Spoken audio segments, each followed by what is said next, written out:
Olá, pessoal do segundo ano. Na semana, então, do dia 13, vocês receberam um material de estudo sobre a refração da luz. Eu espero que vocês tenham feito a leitura e anotado aí alguns itens importantes sobre esse estudo. Então, a refração da luz, ela é um fenômeno óptico que ocorre quando a luz sofre uma mudança do meio de propagação. Então, vejam que eu destaquei aqui, ela sofre uma mudança de meio de propagação, que está representado neste desenho aqui embaixo. Então, essa mudança de meio aqui, ele ainda recebe um nome. Então, a refração é quando um fenômeno, uma luz, um raio incidente, ele passa de um meio para o outro meio. Então, ela sofre uma mudança de meio de propagação, ou seja, do meio de incidência para o meio de refração, onde há uma variação da velocidade, pessoal. Então, tem uma variação de velocidade quando ele passa de um meio para o outro. Neste processo, ocorrerá a diminuição da velocidade da luz e do comprimento de onda. Então, sempre vai ser diferente. A velocidade vai ser diferente e a velocidade no meio incidente vai ser maior que no meio da refração, beleza? A incidência da luz. No fenômeno de refração, ocorre a alteração da velocidade de propagação por meio de um desvio da direção original, ou seja, a luz sofre um desvio angular em relação à reta normal, de modo que ela passa por um meio transparente para um meio transparente diferente. Então, vocês viram na reflexão que o raio incidente ele volta para o mesmo meio. Agora, na refração, o raio incidente ele percorre para outro meio. Na aula de hoje, vocês vão aprender a calcular esse índice de refração.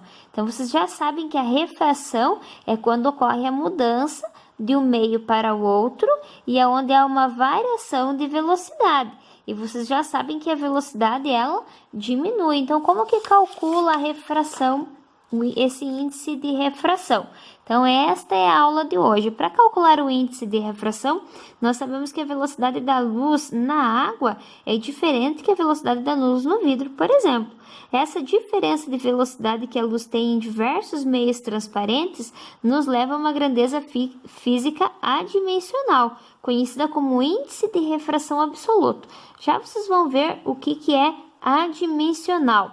Considere dois meios transparentes, sendo que um deles é o vácuo e em outro meio transparente qualquer. Define-se o índice de refração como sendo a razão. Razão, gente, é a divisão entre a velocidade da luz no vácuo e a velocidade da luz no meio em estudo. Observe essa figura. Então, aqui eu traduzi para vocês. O N da nossa fórmula é o nosso índice de refração. O nosso C é a velocidade da luz no vácuo e o V é a velocidade no meio.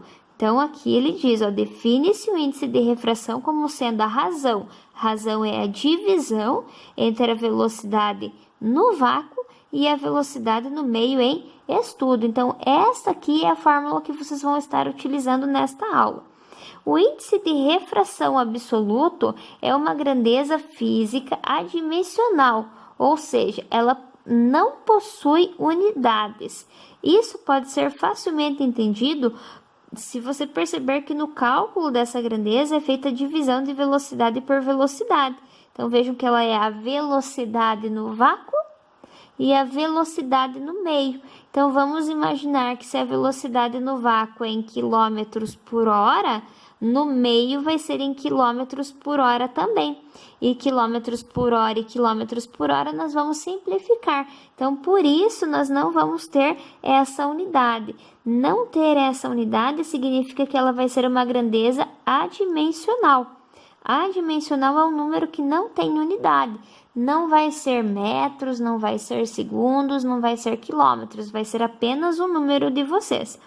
Outro fato interessante que vale a pena ser mencionado é que o índice de refração absoluto sempre tem o valor igual a 1. Então, ele é igual ou maior a 1, pessoal. Então, vocês não vão ter números negativos, uma vez que nenhuma das velocidades vão ser negativas. Então, vai ser um número sempre maior ou igual a 1. Não vai ter valor negativo. Beleza?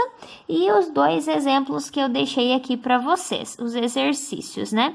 É uma questão da UFPR. Em um experimento, temos uma placa de vidro que é atravessada por um feixe de luz.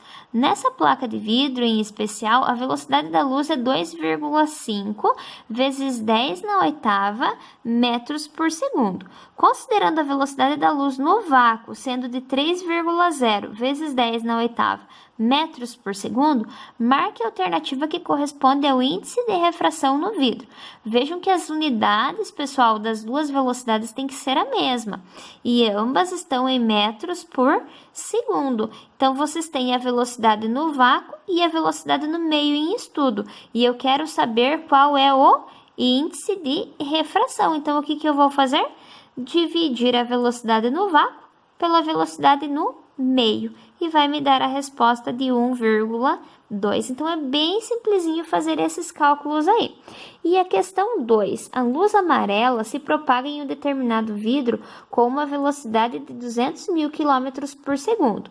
Sendo 300 mil km por segundo a velocidade da luz no vácuo, determine o índice de refração. Mesmo esqueminha, vocês vão determinar o índice de refração. Então, é só dividir a velocidade da luz no vácuo pela velocidade da luz no meio. Vamos supor, gente, que um exercício ele já traga o índice de refração e esteja procurando a velocidade. E aí é só inverter os dois. Então, a velocidade sobe, vocês vão dividir a velocidade no vácuo pelo índice de refração. Aí vocês vão achar a velocidade no meio em estudo. Isso pode acontecer também. Aí vocês vão fazer a leitura, a interpretação, cópia ou impressão desse material e vão lá para a atividade online ATD 06, gente. Ela vale 1 pontinho, tem 5 questões, é obrigatório fazer 3. Então, a questão 1, 2 e 3 é obrigatória, a questão 4 e a questão 5 é opcional. Se atentem para ver qual questão que vale 1 ponto. Essa atividade de hoje, ela vale 1 ponto. Eu espero que eu tenha ajudado. Pessoal, tenham todos uma ótima semana.